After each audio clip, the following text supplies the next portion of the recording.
Welcome back to She Asks, Tools for Practical Hope. I'm your host, Anna McBride, and I'm so glad you're here. It's finally spring in New York City. Even though it's still cold, it means that a lot of things are shifting in the air for everyone, including me. I've just started my 29 Everesting training. That's kicked into high gear. Yet spring also means that the mind can be really active, right? Thinking about a lot of things, want to bring about a lot of changes, right? And this is the time of year, the season when things want to take root, start to bud, start to blossom. And in all that activity, it's very easy for the mind to get distracted from being present. So today, I want to use this episode to talk about a situation that happened recently to me, where I messed up. I messed up on something that was really important to me. And I'll unpack this with you, but it was an interview. I was having a conversation with someone who was a big deal to me. She was someone who is a high-level performer in her field. And I was very excited to talk to her. She's a great character, and I wanted to impress her. And she had made time to be on the podcast with me, and I really appreciated that. So we jump into this conversation, and we had had a few technical challenges at the beginning, so there was that. However, things settled down, and we settled in to what was by far one of the best conversations I've been able to have as of on this podcast. And we covered lots of things. This is a woman who has a lot of life experience. She's an octogenarian, so she really brought that life experience to the conversation as well as professionally. She had so many stories to share. It was amazing. We talked about her profession. We talked about dating. We talked about just changing the conversation in America around aging and what that really looks like. It was just amazing how quickly our time together went, how fluid the conversation was. So at the end of it, I was thanking her and I said, just a moment, I'm going to go stop the recording. And as I did that, the machine told me, recording started. And that's when I realized my mistake. I had never started the recording to begin with. Oh my gosh. I fumbled very humbly to her and said, let me take a look at this and I'll get back to you, because she heard the machine say that as well. And when I was able to collect myself after saying goodbye, I realized I had made that mistake. Didn't hit record at the beginning of the conversation. I thought I had. I always do, and I did not that day. And it was in the unpacking of that I learned something that I want to share with you today, because I not only felt the emotional growth from that, through that experience, I also learned some tools to help me stay more present and aware when I'm moving through things like that can happen at this time of year or any season in life, really. And that's what I want to share with you today. So at first, I was embarrassed and then humbled. And I went back to her and I explained what had happened without too much detail. And I asked her if she would be willing to have the conversation again, if she at a time and day that was convenient to her. And without hesitation, her response was no, because she doesn't believe in redundancy when it comes to conversations, and she felt like she had put it all out there. And she was right. She had a really engaging conversation with me, gave me more than I had anticipated and expected, and I was so appreciative that I really didn't even challenge her. I just accepted it in the moment. And then I had to start accepting it internally. And then I started unpacking it the way I always do. I talk about it. So I was talking about it with a friend of mine the following day, and a really good friend that I go to on counsel, and I shared with him what had happened. And Tom said to me, some experiences are not meant to be recorded. How about you just accept that? And when I heard those words, I initially reacted internally. I was not ready to hear that. And then I let it just settle in, because Tom gives me very good advice and he knows me well. And I thought, you know what? I'm going to start to look at it from that perspective and see what can come from that. So through that lens is how I started to unpack what had happened. Because if I backed up to that day and I look back to how the day unfolded, I had a conversation with my ex-husband around finances earlier in the morning, ahead of the conversation I had with this person that was really important to me for the podcast. And I thought that conversation with my ex-husband went really well. I thought I handled myself well. I thought I had been very emotionally detached and got through it. And understanding this, that he and I have been divorced for 4 years, and there was always something about our relationship, the dynamic of it, particularly when it regards money, that has put me in a very reduced capacity. I become the child and he is the adult. And that's what led to a lot of our problems in our marriage. And now that I have done the healing work, I can see it for what it was. However, when we have conversations now, even 4 years out, as much as I would like to think I'm okay, it still impacts me internally. It makes my mind go in all kinds of places that is hard to understand.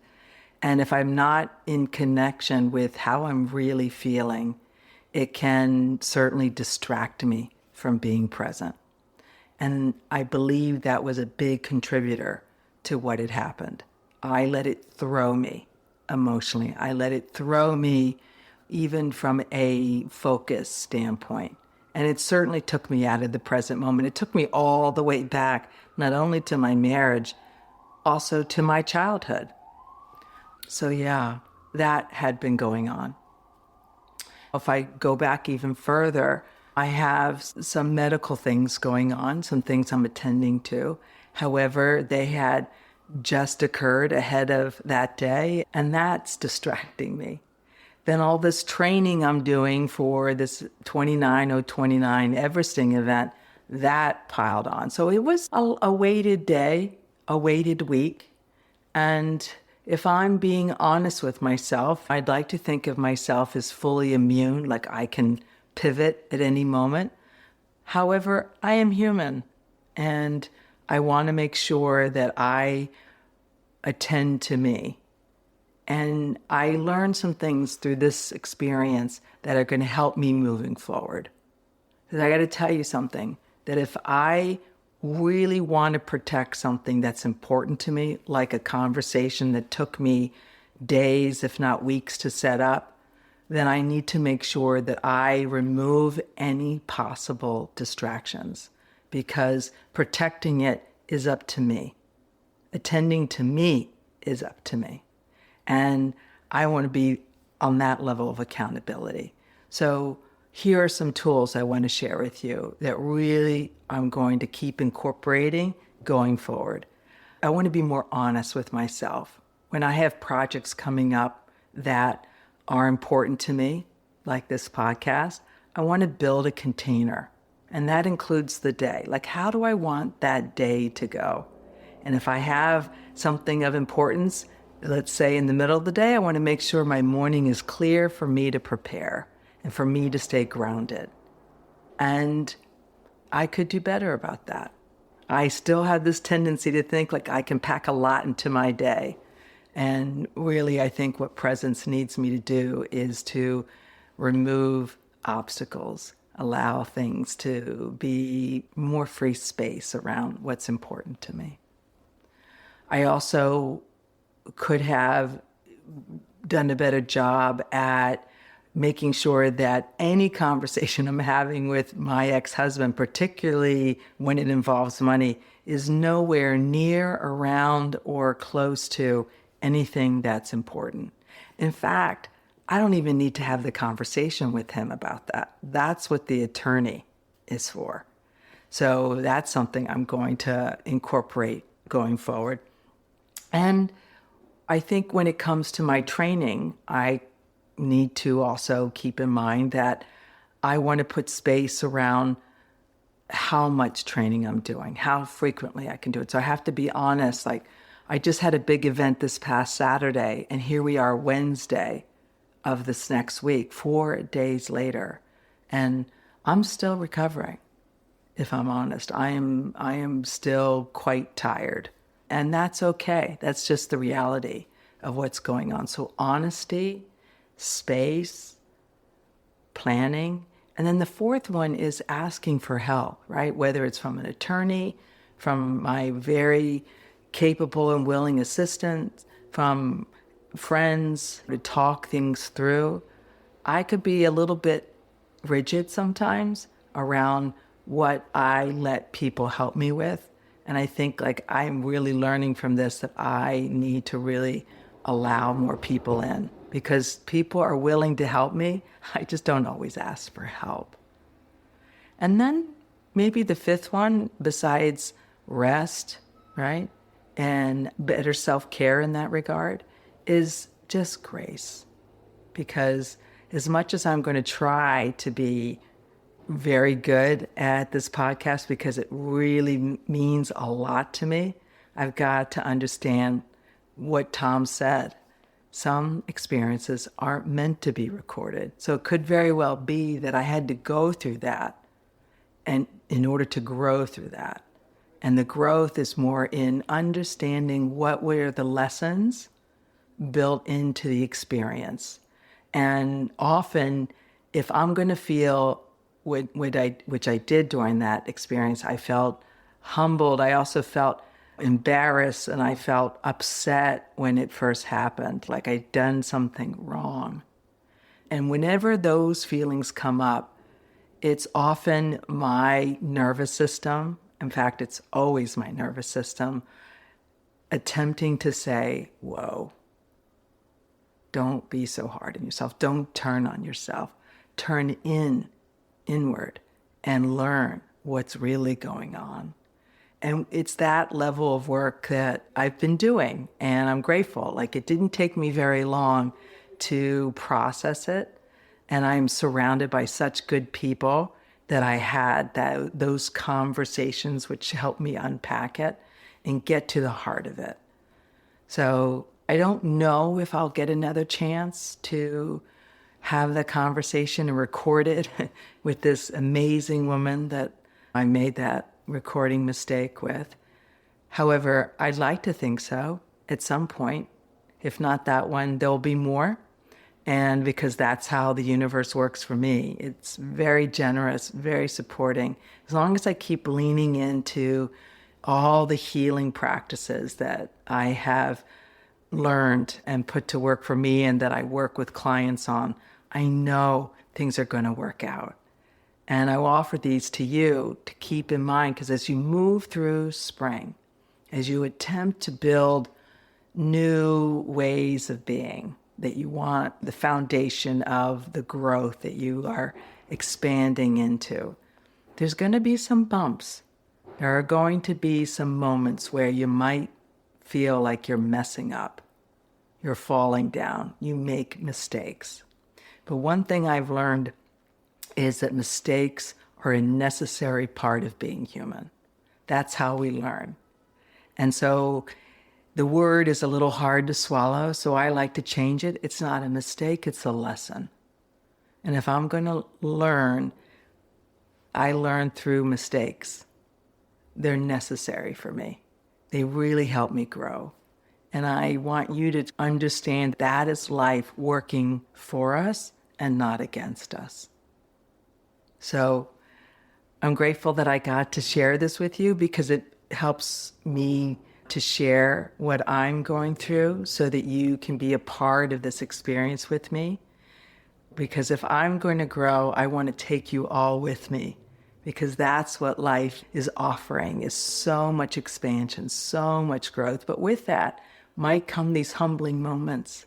And I want you to know that you're not alone. I'm going through it right alongside you. And I'm here to help you by sharing from my life experience so that you too can know what it's like to have a moment and recover. It's possible. We move forward, we grow, we expand, we do better. And that's what this podcast is really centered on, is how to help you, provide examples, provide tools so that you too can expand and grow in your life and become the better version of you. So thank you for tuning in and hearing this story and these tools. And I hope that they help you as you move through spring and everything that's included with that. And I always want to tell you I'm so grateful to have you tune in and check in on me, and I get to share this with you. And if you're looking for some one-on-one work with me, click the link in the show notes and reach out. Your first consultation is always free with me, and I'd be happy to help you walk through whatever challenges you're facing. You have been listening to She Asks, Tools for Practical Hope. I'm your host, Anna McBride. Thank you for tuning in, and until soon, be well.